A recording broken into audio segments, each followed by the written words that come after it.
The Lady of Shallot by Alfred Lord Tennyson. Part 1. On either side the river lie long fields of barley and of rye that clothe the wold and meet the sky, and through the field the roads run by to many towered Camelot, and up and down the people go, gazing where the lilies blow, round an island there below, the island of Shallot. Willows whiten, aspens quiver, little breezes dusk and shiver through the waves that run forever by the island in the river, flowing down to Camelot. 4 grey walls and 4 grey towers overlook a space of flowers, and the silent isle embowers the Lady of Shallot. By the margin, willow-veiled, slide the heavy barges trailed by slow horses and unhailed. The Shallot filleth silken sailed, skimming down to Camelot. But who hath seen her wave her hand, or at the casement seen her stand? Is she known in all the land, the Lady of Shallot? Only reapers reaping early in among the bearded barley hear a song that echoes cheerly from the river winding clearly down to towered Camelot. And by the moon the reaper weary, piling sheaves in uplands airy, listening whispers, "'Tis the fairy Lady of Shallot." Part 2. There she weaves by night and day a magic web with colours gay. She has heard a whisper say, a curse is on her if she stay to look down to Camelot.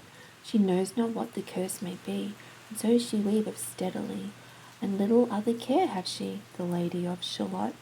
And moving through a mirror clear that hangs before her all the year, shadows of the world appear. There she sees the highway near, winding down to Camelot. There the river eddy whirls, and there the surly village churls, and the red cloaks of market girls pass onward from Shallot. Sometimes a troop of damsels glad, an abbot on an ambling pad, sometimes a curly shepherd lad, or long-haired page in crimson clad, goes by to towered Camelot. And sometimes through the mirror blue the knights come riding 2 by 2. She hath no loyal knight and true, the Lady of Shallot. But in her web she still delights to wear the mirror's magic sights, for often through the silent nights a funeral with plumes and lights and magic went to Camelot. Or when the moon was overhead came 2 young lovers lately wed. I am sick of shadows, said the Lady of Shallot. Part 3.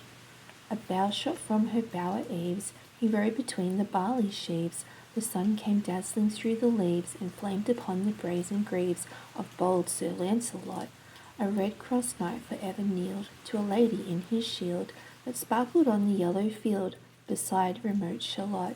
The gemmy bridle glittered free, like to some branch of stars we see, hung in the golden galaxy. The bridle bells rang merrily as he rode down to Camelot, and from his blazoned baldric slung a mighty silver bungle hung, and as he rode his armour rung beside remote Shallot. And in the blue unclouded weather thick jewelled shone the saddle leather, the helmet and the helmet feather burned like one burning flame together as he rode down to Camelot. As often through the purple night, below the starry clusters bright, some bearded meteor trailing light moves over still Shallot. His broad clear brow in sunlight glowed, on burnished hooves his war horse trode, from underneath his helmet flowed his cloak black curls as on he rode down to Camelot. From the bank and from the river he flashed into the crystal mirror. Tira lira by the river, sang Sir Lancelot. She left the web, she left the loom, she made 3 paces through her room. She saw the water lily bloom, she saw the helmet and the plume, she looked down to Camelot.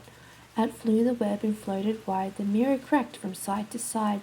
The curse is come upon me, she cried, the Lady of Shallot. Part 4. In the stormy east straining, the pale yellow woods were waning, the broad stream in his banks complaining, heavily the low sky raining over towered Camelot. Down she came and found a boat beneath a willow left afloat, and round about the prow she wrote, the Lady of Shallot. And down the river's dim expanse, like some bold sheer in a trance, seeing all his own mischance with a glassy countenance, did she look to Camelot.